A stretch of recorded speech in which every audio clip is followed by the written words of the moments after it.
thank the distinguished chairman for yielding and for his tremendous leadership on behalf of the hardworking federal employees who serve this nation in such a tremendous fashion. I rise today in strong support of this legislation, which will provide a modest and well-deserved cost of living increase for the federal workforce. For 35 days, this administration recklessly shut down the government so it could try to fund a campaign applause line.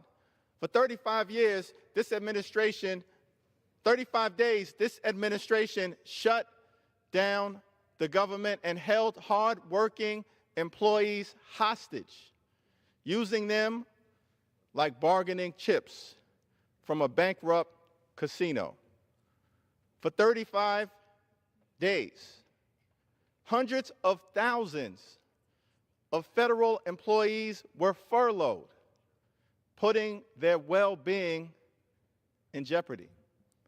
For 35 days, members of the Coast Guard, air traffic controllers, TSA agents, FBI agents, Border Patrol agents, Secret Service agents, and so many others were forced to work without pay in the wealthiest country in the history of the world.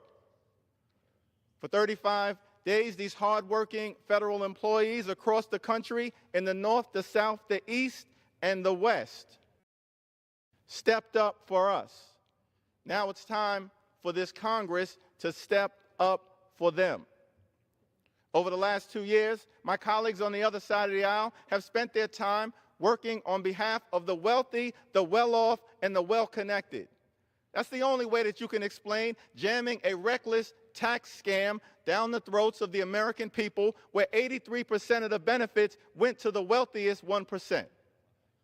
House Democrats will spend our time fighting for working families, middle-class folks, senior citizens, the poor, the sick, and the afflicted, veterans from all across this country, many of whom, by the way, are part of the federal workforce. We're going to continue to stand up for them.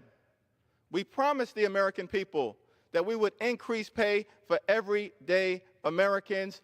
Keeping that promise begins today. Day after day, week after week, month after month, we will continue to do everything possible as we fight hard for the people.